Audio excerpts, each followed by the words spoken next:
Justin, welcome back to the show. Okay, so not going to waste any time, going to get right into it. There is a report going around by Colin Wu, a journalist, basically saying that you are the main investor and that you are basically behind this sale of Huobi. Can you address this, please? This is the report right here on the screen. Exclusive, the real buyer of Huobi is Justin Sun, possibly with the help of Sam Bankman-Fried. I know you are denying this, but we'd like to hear from you, if you can address this report. Yes, both me and Sam, I think it's not like invest in or acquire Huobi in any way.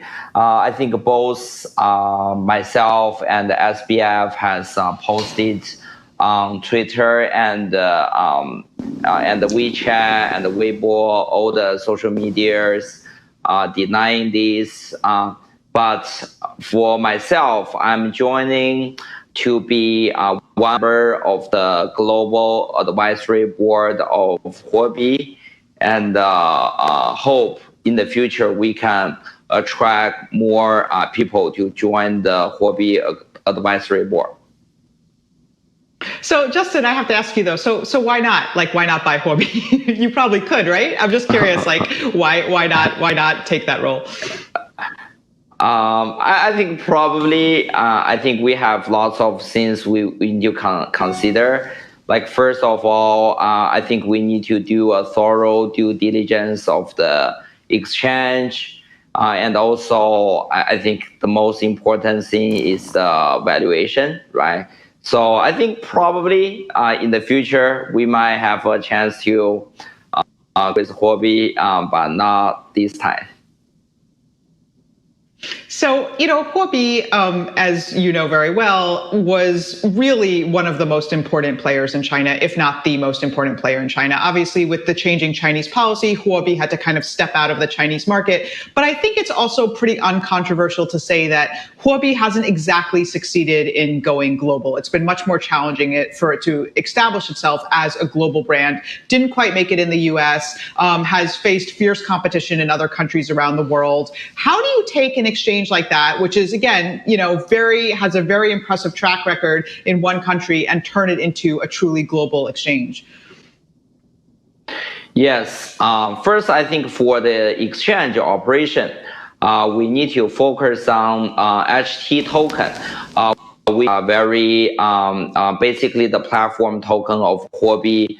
I think we need to build the HT token just like a BNB Binance platform. I think the success of BNB and really benefits Binance platform. So I think for operation, in terms of the operation, we need to focus on HT token. And also, I think even though Huobi has exit from China, I think we still have lots of the efforts we can go to all the Asia countries, Europe and South America. So I think we still have a very big market overall speaking. So today, if you check on Coin market cap and Coin Gecko, I think Huobi is still, I think it's like top 5 to top 8 exchange in the world. I'm just taking a look at HT token, the Huobi token price, and right now it's just over $5 US. I know you're really into stable coins with USDD. Is that something else you'd like to focus on with as your global advisory board membership on Huobi? Yes, definitely. We will make USDD to be one of the settlement stablecoin on Huobi. I think right now we already list like 6 pairs, but I think in the next 3 months we probably will list all the cryptocurrency against USDD on Huobi. And also at the same time, we will also promote a lot of activities of USDD on Huobi. I think that's like the first step. In the future, we will have more campaign and partnership, collaborate with Huobi in the future. That's also, I think, one of our strategy to further collaborate with the exchange in the world to expand USDD and the Tron use case among the globe. I wonder what your thoughts are on things like central bank digital currencies like the digital yuan in China. They're expanding the digital yuan pilot projects across the country and having them compete against privately created stablecoins like USDD. Yes, I think basically the strength of the stablecoin comes from transparency, stable, and also open source. I think central bank stablecoin will be tested in the market among all these categories. If, for example, central bank stablecoin is not like open source or it has lots of strict for you to use them. Basically, I think in the end, lots of the people will give up those stablecoin. So that's why I'm a believer of free market for currency. So that's why even we believe the centralized central bank stablecoin has lots of advantage in terms of the legitimacy. But still, I feel there's a huge market for private stablecoin or decentralized stablecoin like USDD. Justin, I just want to return to the Huobi question again. You mentioned BNB earlier. How does Huobi compete with an exchange like Binance? Yes, I think Binance is a very good example of success of platform token, right? So we all know Binance, the biggest competitor of Binance is Coinbase. But I think one of the disadvantages of Coinbase is there is no platform token. So basically, there is no community support for Coinbase. If you want to develop a good centralized crypto exchange, the help from community is very important. So that's why I think Binance is the first in the world have this kind of the platform token example. So basically, I think Binance story defines platform token. So that's why I think Huobi wants to follow this kind of the platform token strategy. I think we don't need to defeat Binance to be a very good crypto exchange in the world, right? Because of Huobi's fame and its origin in China, what do you think are the chances that Huobi will one day be available again to Chinese users? Yes, I think it's pretty much about Chinese policy, right?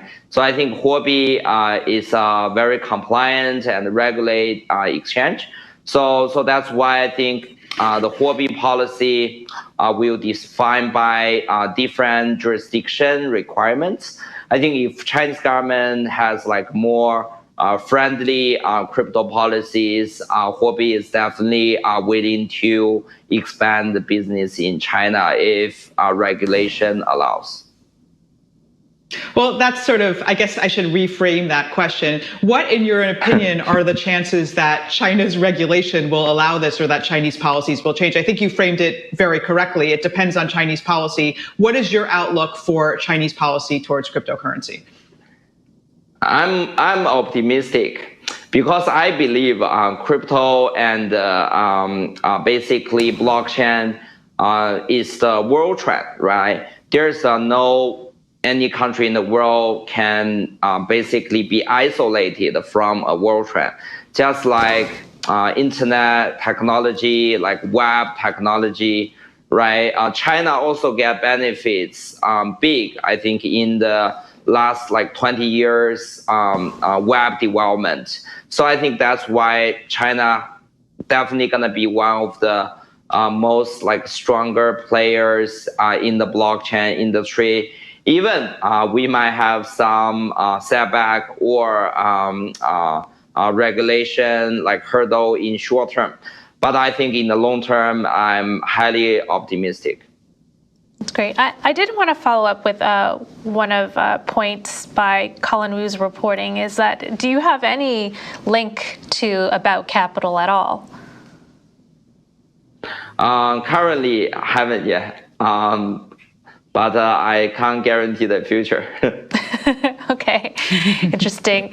And would like to know more about your outlook on crypto winter and, when you hope to, how long this will last and when it will bottom out. Yes, generally speaking, I think the crypto winter will still last at least 6 months. I think depends on the Federal Reserve policy, of course. But I'm generally very bullish about the crypto now. Since like recently, Tron also reached agreement with Dominica government to basically build all the Dominica financial infrastructure on Tron blockchain. So Tron, we are now the designated national blockchain infrastructure for Dominica.